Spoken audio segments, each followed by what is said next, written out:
Assalamualaikum warahmatullahi wabarakatuh.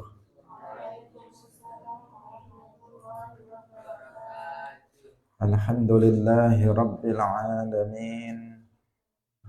Lahun ni'matu wa lahul fadlu wa lahul thana'ul hasan. Wassalawatullahi al-barrir rahim. Wal malaikatil muqarrabin. Ala sayyidina wa maulana Muhammadin. وعلى آله وأصحابه الطيبين الطاهرين. اللهم لا سهل إلا ما جعلته سهلا وأنت تجعل الحزن إذا شئت سهلا. اللهم ارزقنا الإخلاص في النية والقول والعمل. وبعد.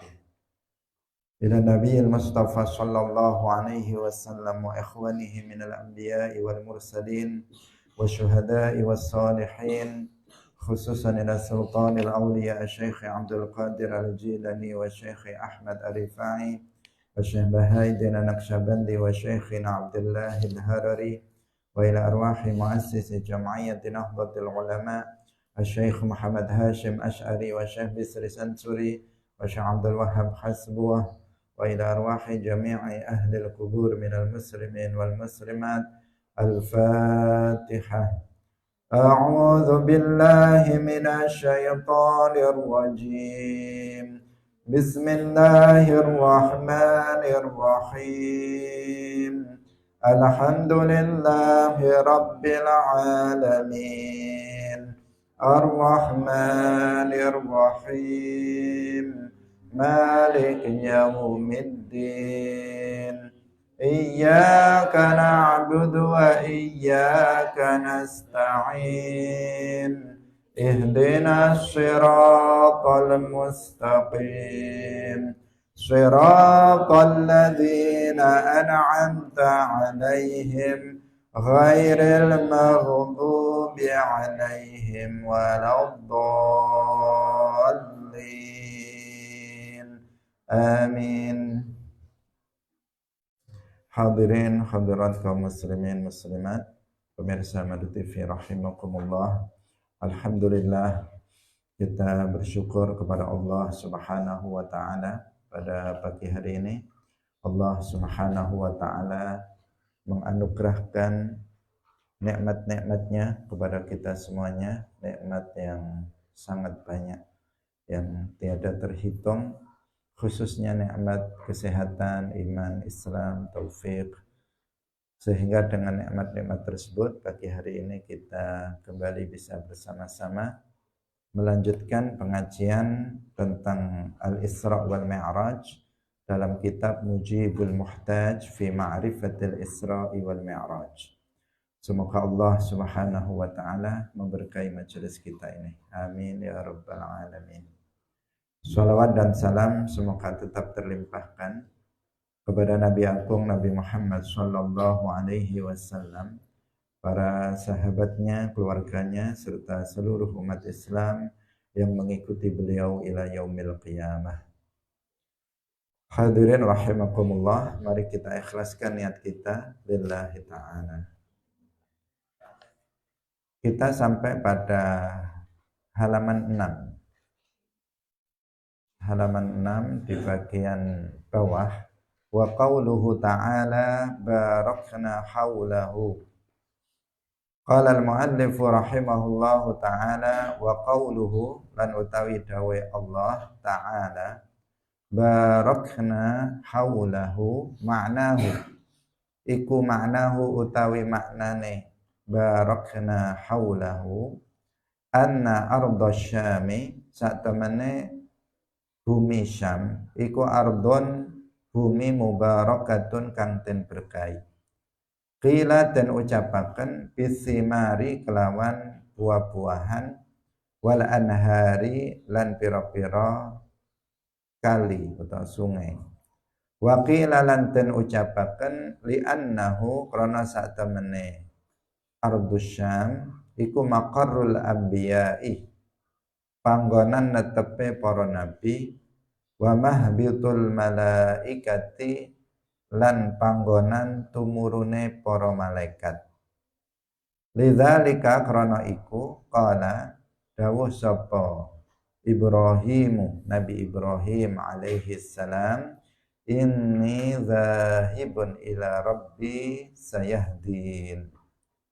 Inni dzahibun satemene ingsun iku dzahibun wong kang lunga ila rabbi sayahdin ai ila haitsu wajjahani maring sekirane ngarahaken ing ingsun sapa Rabbi pangeran ingsun.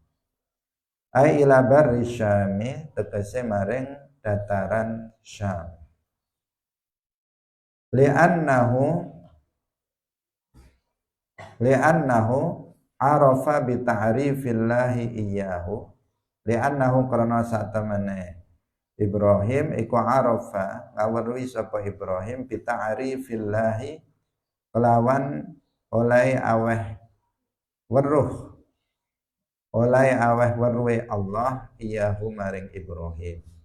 Anna Syama ing satemene Syam iku mahbitur rahmat panggonan tumurune rahmat.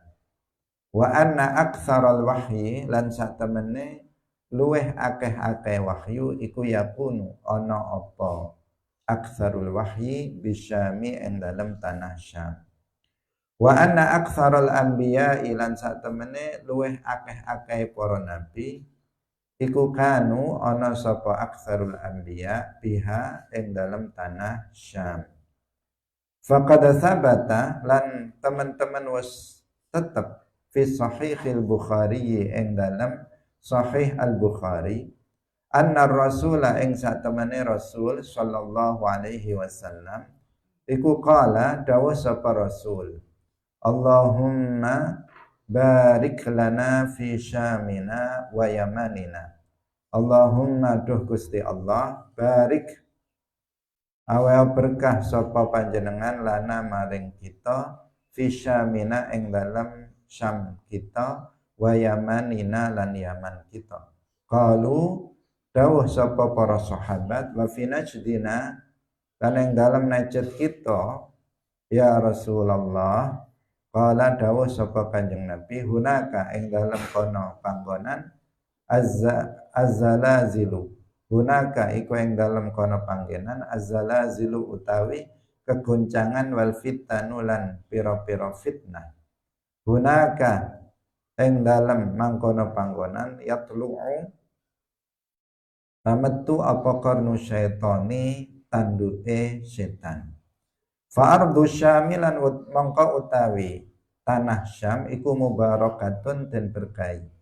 Wa Filastin lan utawi Filastin allati kang fiha kang iku ing dalam Filastin al-masjidul aqsa utawi Masjid Aqsa iku minasyami setengah sangking Syam.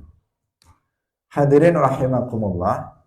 Jadi di sini muallif Syekh Nabil Syarif masih menjelaskan tentang penafsiran ayat yang menjadi dasar dari Mu'jizatul Isra wal Mi'raj, yaitu firman Allah Subhanahu wa taala subhanalladzi asra bi'abdihi lailan minal masjidil harami ilal masjidil aqsa alladzi barakna hawlahu linuriyahu min ayatina innahu huwas sami'ul basir.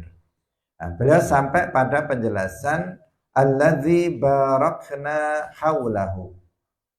Dikatakan bahwa Nabi itu diisrakan di suatu malam dari Masjidil Haram di Makkah menuju ke Masjidil Aqsa di Palestina. Nah, alladzi barakna haulahu. Yang kami berkahi sekelilingnya. Nah, sekeliling Baitul Aqsa itu diberkahi oleh Allah Subhanahu wa taala. Nah, bagaimana penjelasannya? Al-Masjidul Aqsa itu di mana letaknya? Di Palestina. Letaknya ada di Palestina. Dan Palestina itu adalah bagian dari daerah Syam. Nah, daerah Syam. Dan daerah Syam adalah ardhun mubarakatun, daerah yang diberkahi oleh Allah Subhanahu wa taala. Nah, dalam penafsirannya para ulama ada dua pendapat. Sebagian ulama mengatakan bahwa daerah Syam itu sekarang induknya ya Palestina itu, yang sekarang di diserang dan dijajah oleh Yahudi Zionis, yang di situ ada Baitul Maqdis, itu adalah Palestina, itu induk daripada daerah Syam. Nah, sekarang daerah Syam yang masuk pada daerah Syam ya Palestina, Syria, Lebanon, Yordania, itu yang seluruh negara itu merupakan bagian dari tanah Syam. Kemudian ada sebagian kecil dari Iran, daerah kecil dari Mesir, itu ada, artinya ada sebagian daerah dari Mesir yang juga menjadi bagian dari Syam, daratan Syam. Nah, dikatakan bahwa daerah Syam itu daerah yang diberkahi. Sebagian ulama mengatakan bahwa diberkahinya itu adalah bisimari wal anhar, yaitu diberkahi dengan buah-buahan dan sungai-sungai. Artinya di daerah Syam itu tumbuh-tumbuhan yang buah-buahan mereka hidup subur, bagus. Kemudian juga ada sungai-sungai yang mengalir yang menunjukkan keberkahan tanah itu menurut sebagian ulama. Nah, menurut sebagian ulama yang lainnya, daerah Syam itu diberkahi karena daerah Syam itu adalah maqarrul anbiya wa mahbitul malaikah. Daerah Syam itu diberkahi karena daerah Syam itu adalah tempat menetapnya para nabi. Artinya aksarul anbiya, kebanyakan para nabi itu bertempat tinggal di daerah Syam. Tidak seluruhnya, tetapi kebanyakan, mayoritas para nabi itu bertempat tinggal di Syam. Sehingga dikatakan bahwa Syam itu adalah mahbitu al-malaikah, tempat turunnya para malaikat. Kenapa? Karena para malaikat mereka, karena di daerah Syam banyak para nabi, para malaikat menurunkan wahyu kepada mereka, turun para malaikat rahmah, karena banyaknya orang-orang yang dimuliakan oleh Allah Subhanahu wa taala di daerah Syam. Itulah letak keberkahan dari daerah Syam, karena di situ tempat tinggalnya mayoritas para nabi dan menjadi tempat turunnya para malaikat. Kita tahu para malaikat tempat tinggalnya di langit, tetapi kebanyakan mereka sering turun di daerah Syam. Karena itu pula Nabi Ibrahim alaihissalam, beliau berkata sebagaimana disebutkan, diceritakan di dalam Al-Quran, inni zahibun ila rabbi sayahdin. Inni zahibun ila rabbi. Ayat ini tergolong sebagai ayat mutasyabihat. Kalau diterjemahkan secara harfiah dengan makna zahirnya, seakan-akan dikatakan bahwa Allah itu bertempat tinggal di daerah Syam. Karena inni zahibun, ini konteks pembicaraannya, Nabi Ibrahim alaihissalam diperintahkan untuk berpindah, hijrah ke daerah Syam. Ke daerah Syam. Beliau mengatakan inni zahibun ila rabbi. Aku pergi kepada, dikatakan kepada Tuhanku. Nah, seakan-akan Tuhan itu ada di daerah Syam. Kemudian Nabi Ibrahim pergi ke sana kepada Tuhannya. Seakan-akan seperti itu. Itu makna zahir. Tetapi ayat ini ayat mutasyabihat yang maknanya bertentangan dengan ayat muhkamat, sehingga tidak boleh diartikan dengan secara zahirnya. Harus dipahami dengan ditakwilkan.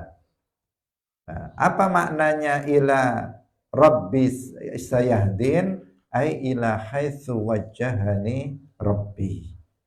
Nah, saya pergi ke tempat di mana Allah memerintahkan aku untuk pergi ke sana, yaitu ke daerah Syam.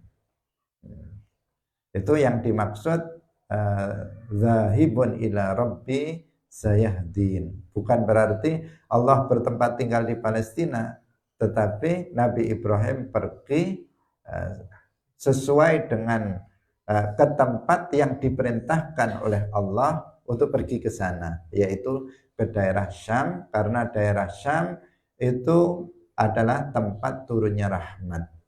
Nabi Ibrahim diperintahkan untuk pergi ke sana karena di daerah Syam itu adalah tempat turunnya rahmat Allah Subhanahu wa taala. Kebanyakan para nabi tinggal di sana, kebanyakan wahyu itu turun di daerah Syam. Ini kelebihan, keutamaan dari daerah Syam. Selain bahwa Rasulullah Shallallahu Alaihi Wasallam itu juga pernah mendoakan daerah Syam ini secara khusus. Beliau berdoa, Allahumma barik lana fi Syamina wa Yamanina. Ya Allah, berkailah Syam kami dan Yaman kami. Para sahabat kemudian bertanya, wa fi najdina ya Rasulullah.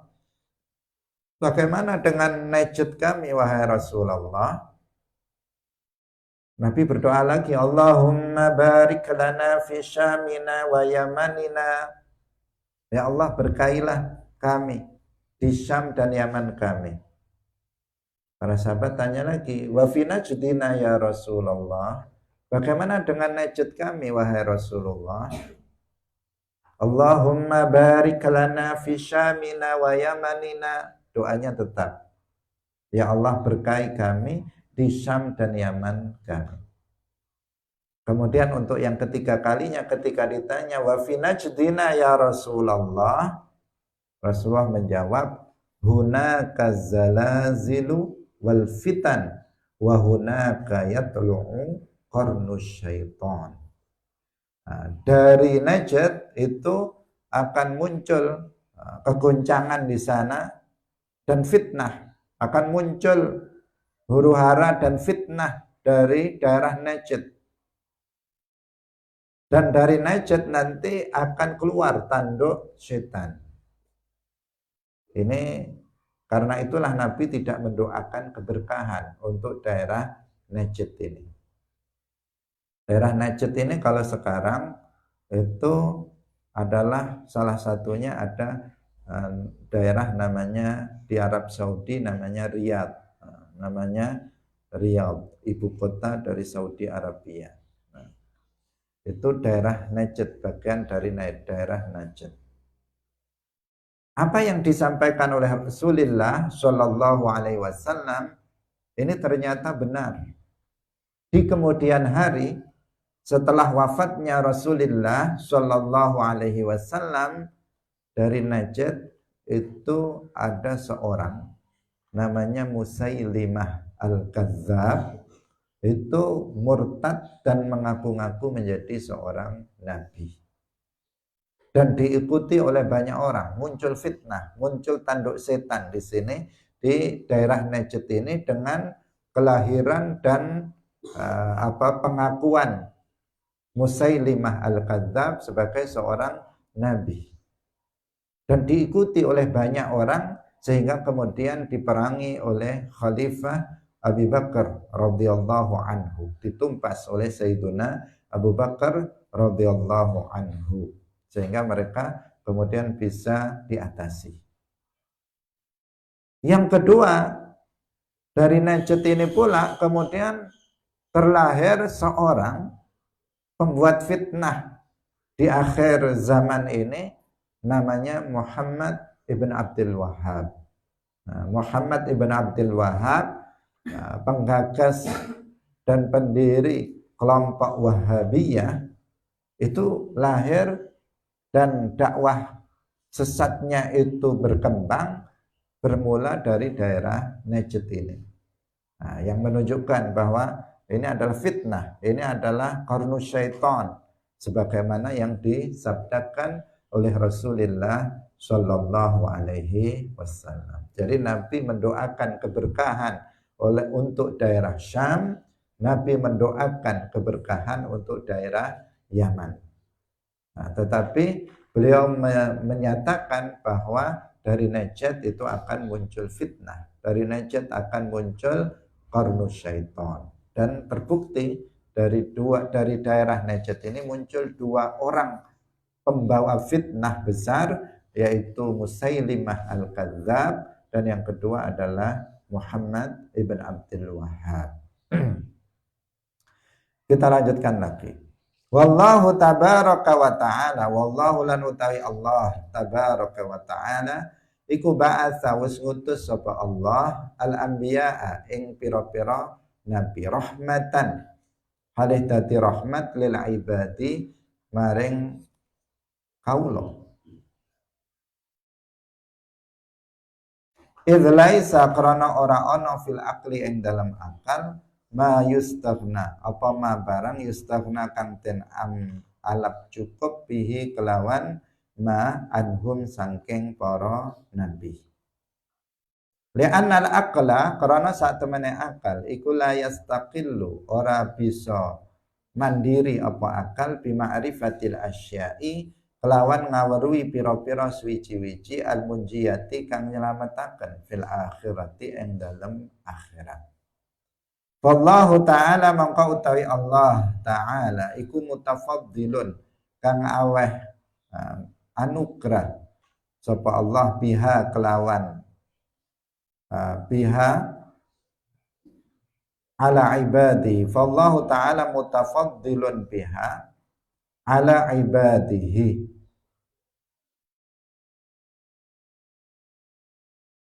Mana?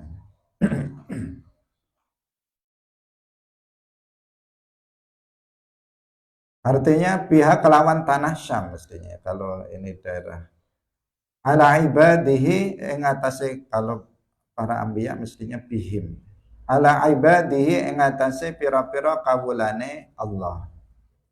Wa qad ayyada lan teman-teman wis nguataken sapa Allahu Gusti Allah tabaraka wa ta'ala al-anbiya'a ing pira-pira nabi bi mu'jizatin kelawan pira-pira mukjizat litakuna supaya ana apa mukjizat iku dalilan dadi bukti ala sidqihim ing atase kebenarane para nabi. Wal mu'jizatu lan utawi mukjizat iku amrun perkara khariqun kang nulayani lil adati maring adat kebiasaan. Yadharu kang pertelo ala yadi mudda'in nubuwati ing atase tangane wong kang ngaku-ngaku dadi nabi. Muwafiqun kang sesuai lid da'wati maring dakwah, salimun kang selamat minal mu'aradati saking pertentangan bil misli kelawan kang padha. Wa kana lan ana sapa Kanjeng Nabi sallallahu alaihi wasallam iku a'zamal anbiya'i luweh agung-agunge para nabi apane mukjizate. Faqad naqala mongko teman-teman wis nukil sapa Ibnu Abi Hatim fi kitab Manaqib Syafi'i an abihi an Umar bin Sawadin an Syafi'i qala dawuh sapa Syafi'i ma a'tallahu ta'ala nabiyyan ma a'ta ora paring sapa Allah Gusti Allah taala nabiyyan ing nabi ma a'ta ing barang atau ing mukjizat a'ta kang wis paring sapa Allah Muhammadan ing Muhammad. Faqultu nuli ngucap sapa ingsun u'tiya den wis den paringi sapa Isa Nabi Isa ihya al mauta ing mukjizat bisa nguripaken wong kang mati. Qala dawuh sapa Syafi'i u'tiya den wis den paringi sapa Muhammadun Kanjeng Nabi Muhammad haninal juzai ing merintiye wit kurma hatta sumi'a sehingga den rungu apa sautuhu suarane haninal juzai fahadha mongko utawi iki iku akbaru luweh agung midzalika saking mangkono-mangkono ihya al mauta. Hadirin rahimakumullah, masih melanjutkan tadi bahwa daerah Syam itu adalah daerah yang diberkahi. Tadi dikatakan karena di sana diutus para nabi. Di sana tempat turunnya para malaikat. Di sana tempat turunnya wahyu. Di sana tempat tinggalnya para nabi, kebanyakan para nabi. Sedangkan para nabi itu diturunkan sebagai rahmat bagi umat manusia. Para nabi diturunkan sebagai rahmat bagi umat manusia dan mereka kebanyakan tinggal di Syam. Berarti daerah Syam adalah daerah yang daerah yang diberkahi karena banyaknya rahmat turun di sana. Kemudian para nabi, diutusnya para nabi ini adalah karunia dari Allah Subhanahu wa ta'ala. Karena dengan diutusnya para nabi, maka umat manusia bisa mengetahui hal-hal yang bisa menyelamatkan mereka nanti di akhirat. Karena akal manusia itu tidak bisa secara mandiri mengetahui tentang hal-hal yang bisa menyelamatkan dia di akhirat. Dengan akal seseorang itu bisa mengenal Allah Subhanahu wa ta'ala. Sehingga dikatakan man arafa nafsahu faqad arafa rabbahu. Artinya seseorang dengan berpikir dengan akalnya terhadap alam semesta ini, maka dia akan bisa mengenal Allah Subhanahu wa ta'ala. Tetapi mereka nggak akan bisa mengetahui siapa nama Allah yang menciptakan alam semesta. Tapi bisa mengenal adanya sang pencipta dan sifat-sifatnya. Tetapi tidak bisa mengetahui siapa nama sang pencipta itu. Dan dengan akalnya manusia juga nggak akan tahu apa hal-hal yang bisa menyelamatkan manusia di akhirat. Manusia nggak akan bisa tahu apa saja yang diperintahkan oleh Allah Subhanahu wa ta'ala dan apa saja yang diharamkan oleh Allah. Nggak akan tahu dengan akal saja. Nah, itu baru bisa diketahui oleh seseorang, yaitu dengan melalui para nabi. Dengan melalui para nabi kita bisa tahu bahwa pencipta alam semesta ini adalah Allah. Dengan diutusnya para nabi, kita bisa menjadi tahu apa saja yang bisa menyelamatkan kita di akhirat. Apa saja yang diwajibkan oleh Allah sehingga kita bisa menjalankannya. Dan apa saja yang diharamkan oleh Allah sehingga kita bisa menjauhinya dan kita akan mendapatkan keselamatan nanti di akhirat. Itu dengan apa? Melalui para nabi, dengan para nabi. Dengan akal kita nggak akan bisa tahu. Kita dengan akal nggak akan bisa tahu kalau Allah memerintahkan kita sholat, kalau Allah memerintahkan kita zakat, kalau Allah memerintahkan kita puasa Ramadan. Dengan otak, dengan akal kita nggak akan bisa tahu. Tahunya kalau hal-hal tadi itu diwajibkan itu dari Nabi. Tanpa Nabi kita nggak akan bisa tahu. Dengan akal kita nggak akan tahu bahwa minum khamr itu haram, bahwa riba itu haram, bahwa berjudi itu haram, bahwa berzina itu haram. Kita nggak akan tahu tanpa para nabi. Dengan akal saja kita nggak akan bisa mengetahuinya. Maka dikatakan bahwa diutusnya para nabi ini sebagai rahmat bagi umat manusia dan ini merupakan fadlun minallah, karunia dari Allah. Allah nggak wajib untuk menurunkan para nabinya. Allah tidak wajib untuk mengutus para nabinya memberitahukan kepada kita tentang hal-hal yang bisa menyelamatkan kita di akhirat. Gak wajib bagi Allah. Tapi Allah mengutus para nabi sebagai rahmat, nikmat untuk umat manusia, sehingga umat manusia bisa mengetahui hal-hal yang bisa menyelamatkan mereka di akhirat nanti. Itu. Dan itu kebanyakan para nabi yang diutus sebagai rahmat bagi umat manusia yang merupakan fadlun minallah, itu mereka ada di daerah Syam. Nah, inilah sehingga kemudian dikatakan Syam adalah ardun mubarakah, nah, tanah yang diberkahi oleh Allah Subhanahu wa taala. Nah, kemudian para nabi ini sebagai yang kelanjutan tadi, mari kita hubungkan. Tapi ini sudah paragraf baru yang juga membicarakan hal yang lain terkait dengan karunia para nabi ini. Bahwa para nabi itu adalah rahmat bagi manusia. Mereka diutus para nabi, diutus oleh Allah. Para nabi itu diutus oleh Allah sebagai rahmat karena mereka datang dengan membawa Islam, memberitahukan tentang hal-hal yang bisa menyelamatkan kita nanti di akhirat. Sehingga Allah Subhanahu wa taala itu memperkuat para nabi dengan mukjizat. Allah memperkuat para nabi dengan mereka diberikan anugerah berupa mukjizat. Setiap para nabi itu memiliki mukjizat. Apa fungsinya mukjizat? Fungsinya adalah untuk membenarkan para nabi. Membenarkan pengakuan seseorang yang mengaku menjadi seorang nabi. Ketika seseorang mengatakan saya adalah Nabiullah, nah, maka mukjizat ini datang untuk membenarkan pengakuannya.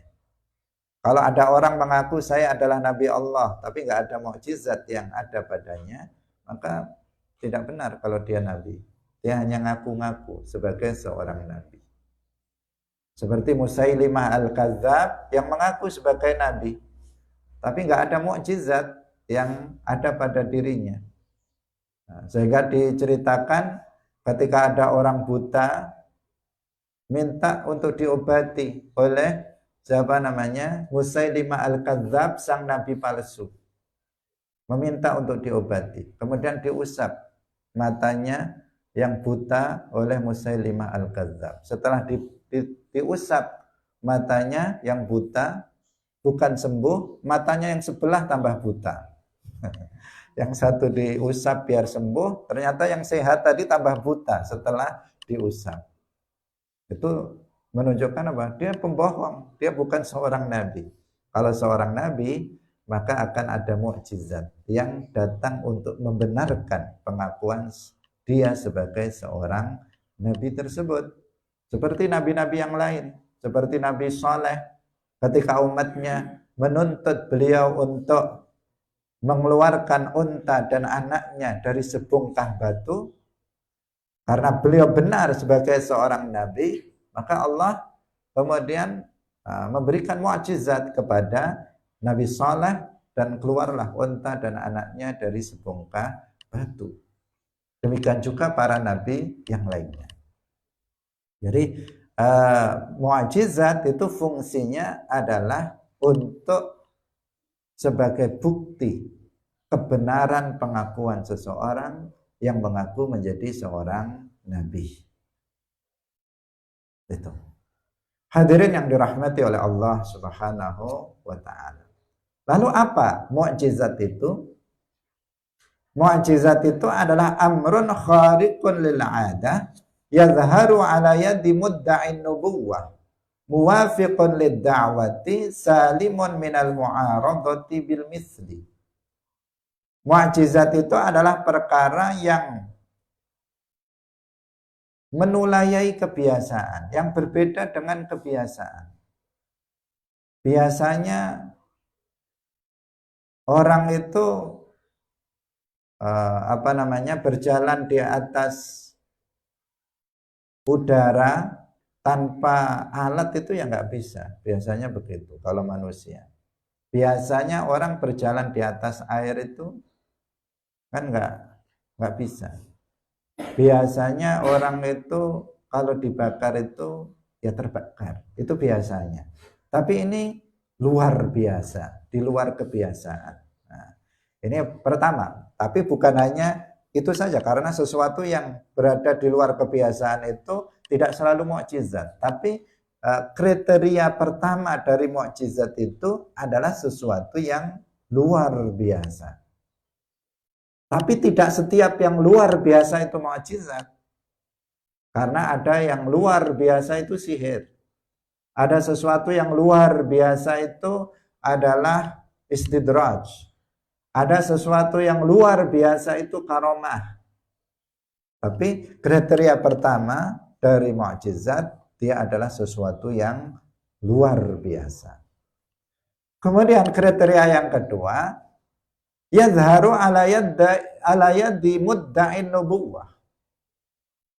Sesuatu yang luar biasa ini muncul pada seseorang yang mengaku menjadi seorang nabi. Orang yang mengaku menjadi seorang nabi, kemudian muncul sesuatu yang luar biasa ini. Kalau dia munculnya itu bukan, atau kalau sesuatu yang luar biasa itu muncul pada seorang wali, namanya karomah. Kalau sesuatu yang luar biasa itu muncul pada orang yang kafir atau ahlul maksiyah, maka bisa jadi itu adalah istidraj, bisa jadi itu adalah sihir. Jika sesuatu yang luar biasa tersebut muncul pada seorang mukmin biasa, orang yang bertakwa, bisa jadi itu namanya adalah ma'unah. Adalah ma'unah. Misalnya ada seseorang kecelakaan, semua orang mati dalam kecelakaan itu. Dia malah tergores saja enggak. Sehat walafiat, langsung berdiri, enggak sama sekali terluka misalnya. Itu apa? Luar biasa. Tetapi terjadi pada seseorang mukmin yang dia bukan wali dan dia bukan nabi. Dia itu namanya apa? Ma'unah. Jadi sesuatu yang luar biasa tidak selalu mukjizat. Mukjizat harus memenuhi beberapa kriteria berikut yang akan kita sebutkan. Yang pertama, dia adalah sesuatu yang luar biasa. Yang kedua, dia muncul pada seseorang yang mengaku sebagai seorang nabi, karena mukjizat ini adalah sebagai bukti kebenaran pengakuan dia sebagai seorang nabi. Muwafiqun lid-da'wah, yang sesuai dengan pengakuannya, sesuai dengan pengakuan seseorang sebagai seorang nabi, salimun minal mu'aradati bil misli. Kemudian selamat dari dilawan oleh yang semisalnya. Enggak bisa dilawan oleh semisalnya. Enggak bisa dilawan oleh sihir. Tidak bisa dilawan oleh sesuatu yang serupa dengannya. Itu enggak bisa, enggak terkalahkan. Mukjizat itu enggak terkalahkan oleh apapun. Maka pada zaman Nabi Musa alaihi salam, Fir'aun la'natullah alaih mengerahkan para saharah, tukang-tukang sihir untuk melawan Nabi Musa alaihi salam. Sehingga kemudian mereka melemparkan tali-tali yang terlihat seolah-olah itu adalah ular-ular yang jumlahnya sangat banyak. Tetapi bukan ular betulan, seolah-olah dalam pandangan mata, namanya sihir. Namanya sihir. Seolah-olah dalam pandangan mata yang melihatnya itu adalah ular-ular, tapi bukan ular betulan. Setelah itu Nabi Musa alaihissalam melemparkan tongkatnya dan berubah menjadi ular betulan. Bukan ular-ularan atau terlihat ular, bukan, tetapi menjadi ular betulan, sehingga kemudian memakan tali-tali itu. Di saat itu saharatu Fir'aun, para tukang sihirnya Fir'aun, mereka tahu ini bukan sihir. Kalau sihir nggak begitu, mereka tahu ini bukan sihir, ini adalah mukjizat. Sehingga kemudian para tukang sihir Fir'aun, kemudian mereka masuk ke dalam agama Islam. Tapi kemudian dibunuh seluruhnya oleh Fir'aun karena mereka masuk ke dalam agama Islam. Nah, nggak bisa dilawan. Sihir mukjizat tidak bisa dilawan oleh selainnya. Tidak terkalahkan karena ini adalah dari Allah Subhanahu wa taala. Semua dari Allah, tetapi ini adalah pembukti kebenaran dari seorang nabi, pengakuan seseorang yang menjadi nabi. Wa kana sallallahu alaihi wasallam a'zamal anbiya'i mu'jizatin. Nabi Muhammad sallallahu alaihi wasallam itu adalah seorang nabi yang mukjizatnya paling agung. Dikatakan paling banyak dan paling besar, paling agung. Jumlahnya paling banyak, ribuan mukjizat nabi itu, bukan hanya satu dua. Yang kedua, mukjizatnya Nabi Muhammad itu yang paling agung. Paling agung itu paling luar biasa. Semua mukjizat luar biasa, tetapi mukjizatnya Nabi Muhammad itu yang paling luar biasa. Contohnya apa? Contohnya seperti yang dikatakan oleh Al-Imam Asy-Syafi'i radhiyallahu anhu, beliau mengatakan bahwa Allah itu tidak memberikan suatu mukjizat kepada seorang nabi kecuali Allah juga memberikannya kepada Nabi Muhammad. Nah, semua mukjizat yang Allah berikan kepada para nabi juga diberikan kepada Nabi Muhammad. Kemudian artinya mukjizat yang diberikan kepada Nabi Muhammad bukan persis, tetapi mukjizat yang diberikan kepada Nabi Muhammad itu lebih besar daripada mukjizat yang diberikan kepada para nabi. Tapi mukjizat yang mirip dengan itu diberikan kepada Nabi Muhammad, tetapi dia lebih dahsyat, lebih besar, lebih agung dibandingkan dengan mukjizat para nabi sebelumnya. Contohnya, Nabi Isa alaihi salam diberikan mukjizat menghidupkan orang mati. Bisa menghidupkan orang mati. Orang mati sudah ratusan tahun dikuburkan. Oleh Nabi Isa dalam kuburnya disuruh bangkit. Kemudian orang itu kuburnya terbuka dan dia keluar dari dalam kuburnya. Hidup, dia bisa hidup. Nabi siapa? Nabi Isa alaihissalam. Luar biasa apa enggak? Luar biasa. Sesuatu yang enggak pernah terjadi. Nah, sesuatu yang di luar kebiasaan. Orang mati pada umumnya tidak bisa dihidupkan kembali, apalagi sudah berusia ratusan tahun. Bagaimana menghidupkannya? Tapi Allah Maha Kuasa. Allah nanti akan membangkitkan seluruh orang mati pada hari kiamat. Dan itu bukan sesuatu yang sulit bagi Allah Subhanahu wa taala. Sebagaimana Allah tidak sulit untuk menciptakan makhluk hidup, Allah juga tidak sulit baginya untuk menghidupkan sesuatu yang mati. Hadirin yang dirahmati oleh Allah Subhanahu wa taala. Tapi mukjizat Nabi Muhammad lebih dahsyat dari itu. Nabi Muhammad memang tidak menghidupkan orang mati, tetapi benda yang mati tidak bernyawa itu bisa seolah-olah bernyawa di hadapan Rasulullah Shallallahu alaihi wasallam. Kalau orang mati, dia dulu pernah hidup, tapi karena ruhnya itu dicabut dari jasadnya sehingga dia mati. Ketika ruhnya dikembalikan lagi, maka dia akan hidup. Itu menghidupkan orang mati.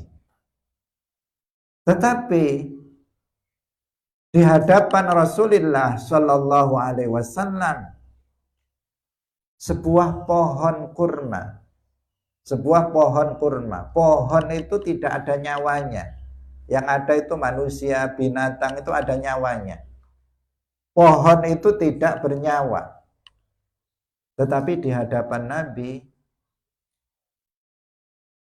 sebatang pohon kurma itu bisa menangis terseduh-seduh, bisa menangis merintih karena rindu terhadap Rasulullah Shallallahu Alaihi Wasallam. Kisahnya dahulu Nabi itu kalau berkhutbah beliau memegang sebuah pohon kurma.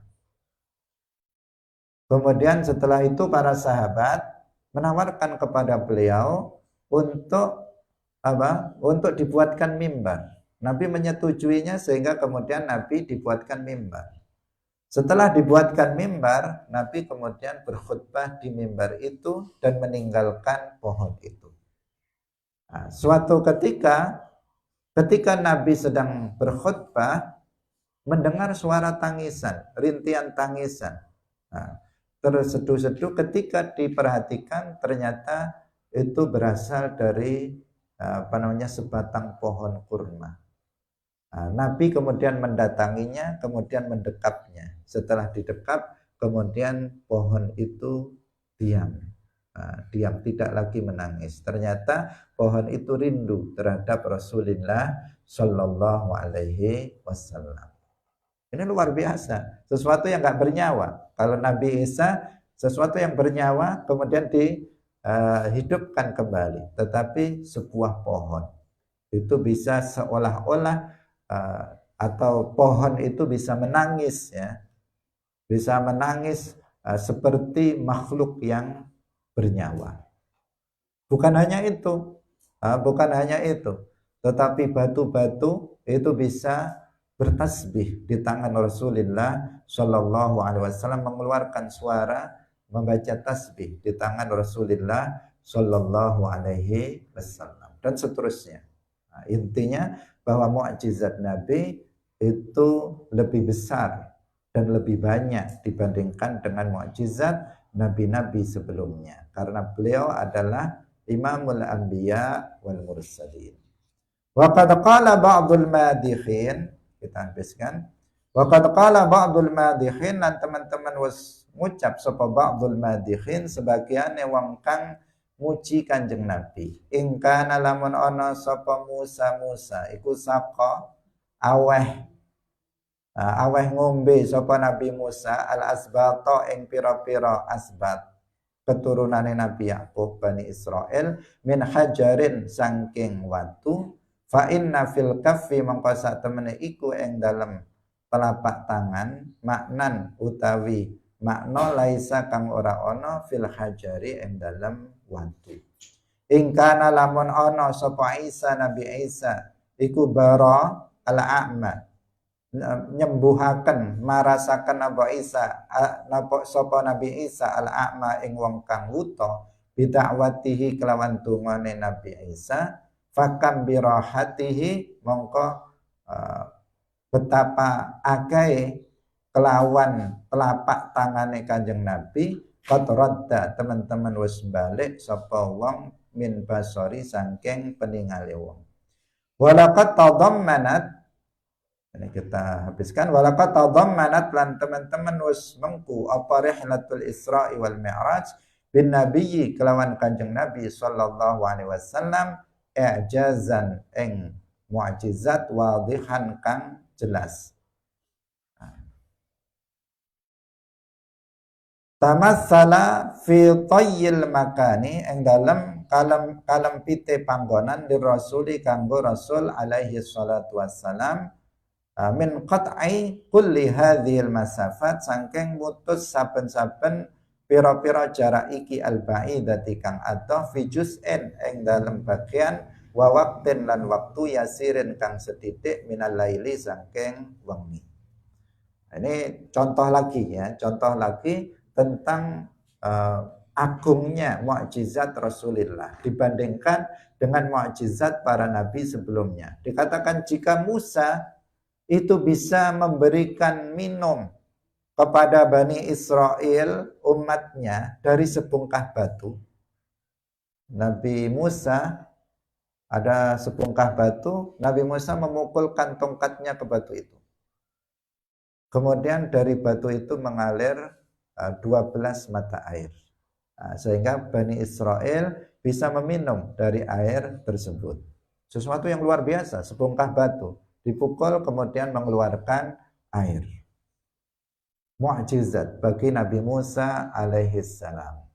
Tapi Nabi Muhammad mukjizatnya lebih besar dari itu, di mana Nabi Muhammad sallallahu alaihi wasallam bisa memberikan minum para sahabatnya dan juga untuk berwudu umatnya dengan mengeluarkan air dari sela-sela jarinya.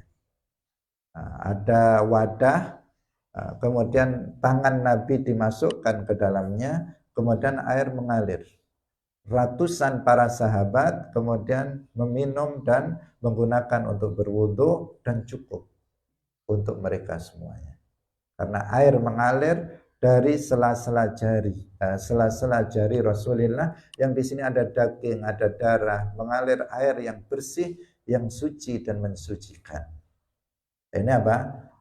Mukjizat yang jauh lebih dahsyat dibandingkan dengan mukjizat Nabi Musa yang juga dahsyat. Kemudian Nabi Isa alaihi salam. Banyak orang, ini mukjizat Nabi Musa itu, Isa itu adalah banyak dari sisi kedokteran, pengobatan, termasuk menghidupkan orang mati tadi. Mengobati segala macam penyakit Nabi Isa alaihi salam, karena di zaman Nabi Musa, Nabi Isa alaihissalam itu memang sedang sedang hebat-hebatnya ilmu tentang kedokteran. Betapa banyak orang dengan doa Nabi Isa kemudian matanya bisa sembuh. Dia sembuh dari kebutaan. Menyembuhkan orang buta bukan sesuatu yang mudah dalam ilmu kedokteran. Kalau zaman sekarang seperti nggak ada obatnya. Kalau sudah orang itu buta, kecuali kalau akan buta masih bisa direm. Tetapi kalau sudah buta, satu-satunya jalan matanya diambil, diganti mata yang lain. Karena sudah. Tetapi banyak orang buta permanen yang kemudian dengan doanya Nabi Isa itu bisa sembuh. Dia bisa melihat kembali. Tetapi Nabi Muhammad lebih dari itu. Banyak orang yang hanya diusap dengan telapak tangannya oleh Nabi, kemudian bisa melihat.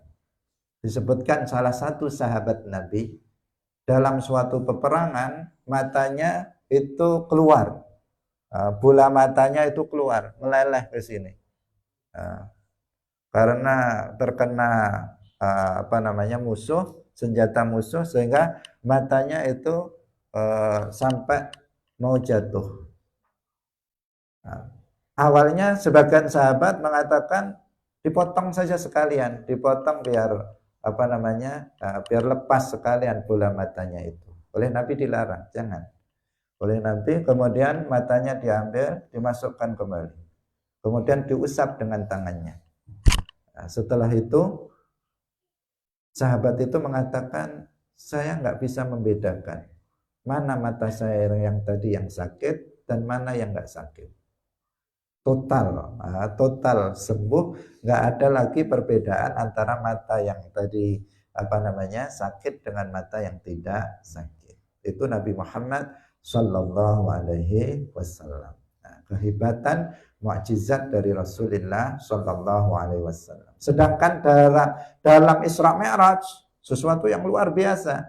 Ini nggak diberikan kepada nabi yang lainnya. Ada namanya qayyul makan. Jadi tempat itu seperti dilempit. Tempat itu seperti yang jauh itu seperti dekat. Sehingga orang dalam sekejap waktu yang harusnya ditempuh dalam perjalanan berhari-hari, berbulan-bulan, tinggal dilakukan dalam waktu yang sekejap saja. Bahkan dari bumi ke atas langit ketujuh, hitungannya itu dari bumi ke langit 500 tahun perjalanan. Kalau 7 berarti 3.500 tahun untuk sampai ke langit pertama. Langit ketujuh. Padahal masih naik lagi, dari langit ke-7 masih naik lagi. Butuh ribuan tahun untuk sampai di sana. Nabi cuma melakukannya lailan. Nah, lailan tidak penuh, artinya dalam sebagian dari satu malam. Bukan satu malam penuh, tapi dalam sebagian suatu malam. Sesuatu yang luar biasa. Nggak bisa dilakukan oleh oleh orang biasa, dan juga tidak diberikan kepada nabi-nabi sebelum Nabi Muhammad Sallallahu Alaihi Wasallam. Demikian pengajian kita pada pagi hari ini, semoga bermanfaat bagi kita semuanya. Insyaallah kita akan terus lanjutkan pengajian kitab ini sampai dengan selesai. Barakallahu fikum. Wallahul muwaffiq ila aqwamit thoriq. Wassalamualaikum warahmatullahi wabarakatuh. La ilaha illallah. Allahumma salli ala sayyidina Muhammad wa ala alihi wa sahbihi wa sallim.